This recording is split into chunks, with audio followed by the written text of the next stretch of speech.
Many of our clients are shocked to learn that I run an 8-figure company on less than 2 meetings a week. According to a recent Harvard Business Review, executives spend 23 hours a week inside of meetings, virtually getting nothing done. Many business books and YouTube gurus tout the importance of meetings, with a lot of people even bragging that they're inside of company meetings from 8 a.m. to 6 p.m. like somehow this makes them more effective or harder working entrepreneur.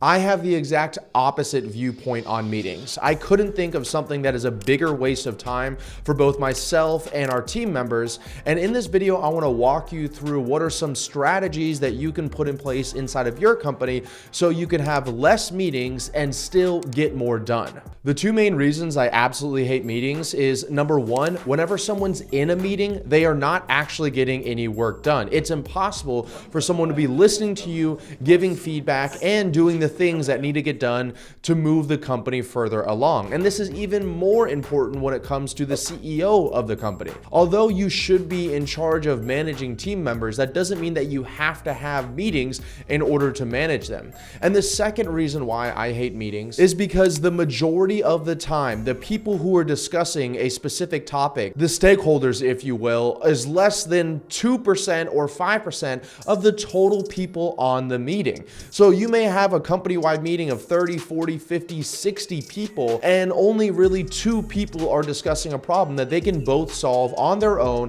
and offline from that meeting. And so then you start getting a negative stigma around meetings where people start hating to go to them. And then the effective meetings that you should be running, like I'll talk about at the end of this video, which ones we run inside of our company, start to have less and less team members actually show up to it because they think that it's a waste of their time. Ironically enough, it's my belief that the less communication that has to happen between team members, the more efficient your organization is. Meaning that if I always have to ask somebody, hey, what's the status on this, or what's going on here, we have to hop on a meeting just to get an update on things, then it's really an ineffective use of everyone's time.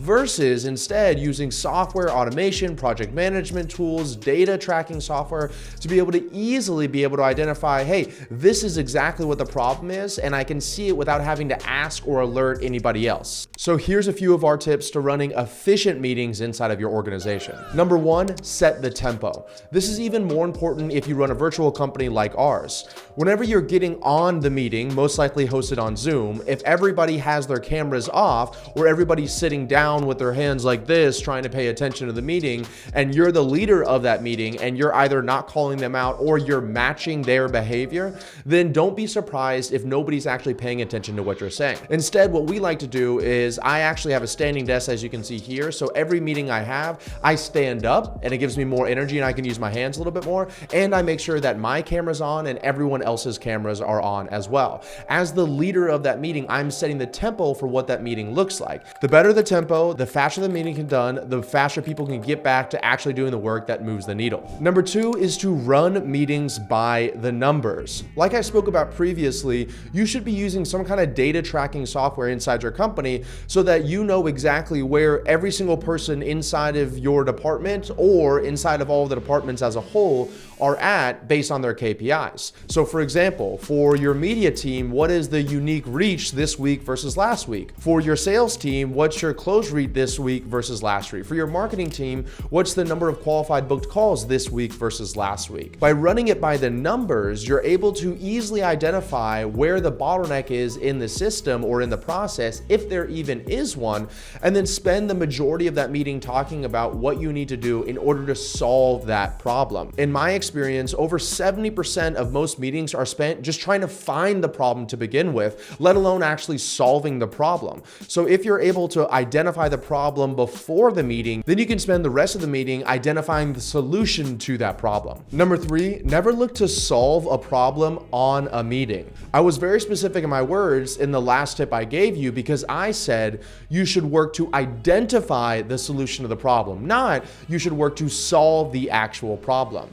As your company grows and scales, the chance of you actually solving a problem on a 20 or 60-minute meeting is going to be very, very slim. And like I talked about in the very beginning, the majority of the times, the people that are required to solve that problem is only a tenth or a fifth of the amount of people that are on the entire call. So my recommendation is that you work together and collaborate what the solution should be to the problem and who is the key stakeholder to make sure they see that solution all the way through. And then you close out the meeting and let that person go out and solve it in their own time. And my final tip for running effective meetings before I dive into the meetings that we run in our 8-figure company is to follow a preset template. I see a lot of meetings where people get on there and they're kind of just talking and joking around, and every single meeting follows a different format.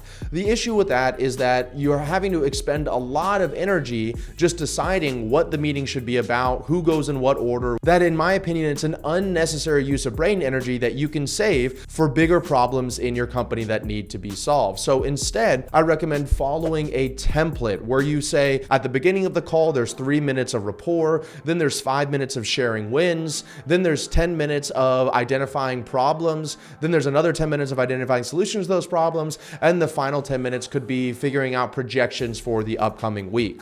And that way, if anybody joins that's new inside of the company, they can get a hang of things very quickly. And let's say if you eventually want to delegate your meetings out to somebody else, then they don't have to be the huge best problem solver MC in the world. They can just follow a very specific SOP or template for how that meeting's supposed to be run. And now to wrap up this video, I want to give you the only 4 meetings I attend as the CEO of our company. The first one is what we call our monthly all hands on meeting.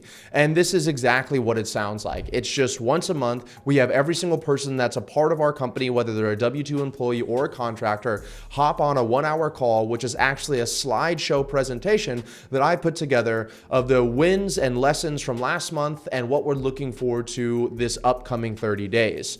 This is a great way to get everybody aligned and on the same page, as well as open up the floor to answer any questions that people may have, to speak with me directly or to speak with other people inside the company that may be not in their direct departments. The second meeting that we run, and probably our favorite one, is what we call not another call. I know it's kind of funny, and that kind of shows you the culture of our company and our beliefs in having meetings, but the idea behind it is it's what's known as an awesomeness call. So we have, I think, 6 or 7 different departments inside of our company, and what happens is we have an individual person from every single department come on that call, and I almost MC it like a comedy show or like a TV award show, and people hop on there and they give a presentation of what their department's doing right now that's awesome. They identify key individuals in other departments that have really helped them out this past week, and they make some jokes, and we all have a good laugh and have some fun. I'm typically literally crying. I'm laughing so hard at the end of that meeting, and that's probably one of the best meetings that we do every single month for the culture of the company. The third meeting I host is a weekly meeting with our executive team every single Friday. This is where we essentially pull up the dashboards and look at what do our numbers look like this week versus last week, or month to date versus last month to date. And this just gives me a 30,000 foot view of every single department, exactly which direction we're rowing towards. And I think one of the most important things about this, if you're thinking of doing something similar, is that you give your department a specific KPI they should be aiming for.